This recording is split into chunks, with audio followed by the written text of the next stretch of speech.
ಈಗಾಗಲೇ ವಿಪಕ್ಷ ಬಿಜೆಪಿ ಅಹೋರಾತ್ರಿ ಧರಣಿಯನ್ನ ಕೈಗೆತ್ತಿಕೊಂಡಿರುವಂತದ್ದು. ಇವತ್ತಿನಿಂದ ಆರಂಭವಾಗುವಂತಹ ಧರಣಿಗೆ ಈಗಾಗಲೇ ಜೆಡಿಎಸ್ ನಾಯಕರು ಕೂಡ ಸಾಥ್ ನೀಡ್ತಾ ಇದ್ದಾರೆ. ಆದ್ರೆ ಈ ಧರಣಿಯ ಉದ್ದೇಶಗಳೇನು, ಈ ಅಹೋರಾತ್ರಿಯ ಉದ್ದೇಶ ಏನು ಅಂತ ನಮ್ಮ ಜೊತೆ ಮಾತಾಡ್ಲಿಕ್ಕೆ ಈಗಾಗಲೇ ಅರವಿಂದ್ ಬೆಲ್ಲದವರು ಇದ್ದಾರೆ. ಸರ್, ಆರಂಭವಾಗಿ ಈಗಾಗಲೇ ಮೂಢ ಹಗರಣವನ್ನು ಇಟ್ಕೊಂಡು ಧರಣಿಯನ್ನ ಮಾಡ್ತಾ ಇದ್ದೀರಾ, ಅಹೋರಾತ್ರಿಯನ್ನ ಮಾಡ್ತಾ ಇದ್ದೀರಾ, ಯಾಕೆ, ಏನು ವಿಚಾರ ಸರ್? ಇವತ್ತು ಹಿಂದೆಂದು ನೋಡಿದ ದೊಡ್ಡ ಪ್ರಮಾಣದ ಹಗರಣ ಮೂಡಾದಲ್ಲಿ ಆಗಿದೆ. Mysuru urban development authority, Mysuru ಮಹಾರಾಜರು ಇಡೀ ಭಾರತ ದೇಶದಲ್ಲೇ ಮೊಟ್ಟ ಮೊದಲದಾಗಿ ಅರ್ಬನ್ ಡೆವಲಪ್ಮೆಂಟ್ ಅಥಾರಿಟಿ ಮಾಡಿದಂತ ಊರು ಮೈಸೂರು. ಅತ್ಯುತ್ತಮವಾದ ಲೇಔಟ್ಗಳ ಮೂಡಾದಿಂದ ಆದದ್ದು. ಇವತ್ತು ಮೈಸೂರು ನಗರ ಅಷ್ಟು ಸುಂದರ ಆಗಲಿಕ್ಕೆ ಕಾರಣ ಮೂಡ.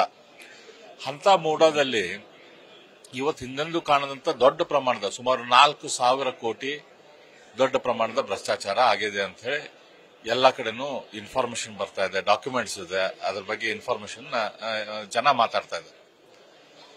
ಈ 4,000 ಕೋಟಿ ಹಗರಣದಲ್ಲಿ ಸುಮಾರು 14 ಪ್ಲಾಟ್ಗಳು ಶ್ರೀ ಸಿದ್ದರಾಮಯ್ಯನವರ ಕುಟುಂಬಕ್ಕೆ ತಪ್ಪು ರೀತಿಯಿಂದ ಅಲಾಟ್ಮೆಂಟ್ ಆಗಿದಾವ ಅಂತ ಹೇಳಿ ಒಂದು ದೊಡ್ಡ ಕಂಪ್ಲೇಂಟ್ ಐತೆ ಅವ್ರ ಮೇಲೆ.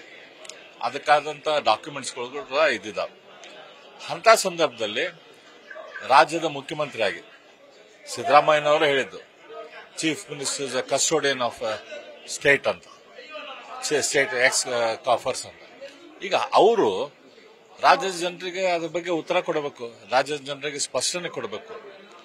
ಆದ್ರೆ ಇವತ್ತು ಸ್ಪೀಕರ್ದು ಶೆಲ್ಟರ್ ತಗೊಂಡು ಇವತ್ತು ಅದ್ರ ಬಗ್ಗೆ ಡಿಸ್ಕಷನ್ ಮಾಡಕ್ಕೆ ಅಲೋ ಮಾಡದಂಗೆ ಇವತ್ತು ಸ್ಪೀಕರ್ ಬಹಳ ಜನರು ರಾಜ್ಯದ ಜನತೆಗೆ ಅನ್ಯಾಯ ಮಾಡಿದ್ದಾರೆ, ಮುಖ್ಯಮಂತ್ರಿಗಳ ಅಣತಿಯಂಗ ನಡೆದಿದ್ದಾರೆ.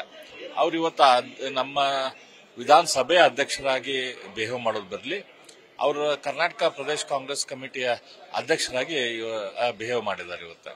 ಹಾಗಾಗಿ ಇದನ್ನು ವಿರೋಧಿಸಿ ನಮ್ಗೇನು ಚರ್ಚೆ ಮಾಡಕ್ಕೆ ಅವಕಾಶ ಕೊಟ್ಟಿಲ್ಲಲ್ಲ, ಅದನ್ನು ವಿರೋಧಿಸಿ ನಾವು ಇವತ್ತು ಅಹೋರಾತ್ರಿ ಧರಣಿಯನ್ನು ಮಾಡ್ತಿದ್ದೇವೆ. ಸರ್, ಅಧಿವೇಶನ ಇರುವಂತದ್ದು ಇನ್ನು ಗುರುವಾರ ಮತ್ತು ಶುಕ್ರವಾರ 2 ದಿನ ಇದೆ. ಈ ಅಹೋರಾತ್ರಿ ಧರಣಿ ಎಲ್ಲಿವರೆಗೂ ಇರುತ್ತೆ ಅಂತ ಸರ್?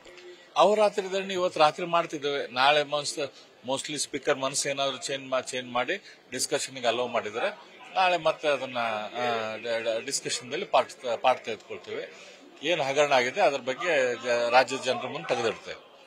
ಚರ್ಚೆಗೆ ಅವಕಾಶ ಕೇಳಿದಾಗ ಸ್ಪೀಕರ್ ನಿಮಗೆ ಚರ್ಚೆಗೆ ಅವಕಾಶವನ್ನ ಕೊಡಲ್ಲ.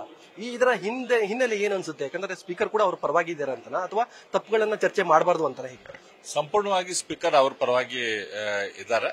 ಯಾಕಂದ್ರೆ ಈಗ ಚರ್ಚೆ ಮಾಡಿದ್ರೆ ಜನರಿಗೆ ಇದ್ದಿದ್ದ ವಿಷಯ ಹೊರಗೆ ಬರ್ತೈತಿ, ಅವಾಗ ಮುಖ್ಯಮಂತ್ರಿಗಳಿಗೆ ಉತ್ತರ ಕೊಡೋದು ಡಿಫಿಕಲ್ಟ್ ಆಗ್ತೈತೆ ಅಂತ ಚರ್ಚೆನ ಮಾಡೋದು ಬೇಡ ಅಂತ ಹೇಳ್ತಾರೆ. ಸರ್, ಈಗ ಇದಾದ ಬಳಿಕ ಒಂದಷ್ಟು ಪಾದಯಾತ್ರೆ ಬಗ್ಗೆ ಕೂಡ ಚರ್ಚೆ ಆಗ್ತಿರುವಂತದ್ದು. ಈ ಮೂಢ ಪ್ರಕರಣವನ್ನ ತಾರ್ಕಿಕ ಅಂತ್ಯ ತೆಗೆದುಕೊಂಡು ಹೋಗ್ಲಿಕ್ಕೆ ಇನ್ನೇನು ಚರ್ಚೆಗಳಾಗ್ತಿದೆ, ಇನ್ನೇನು ಮಾಡ್ತೀರಾ ಸರ್? ಇನ್ನೇನು ರೂಪರೇಷೆಗಳು ಏನಿದೆ?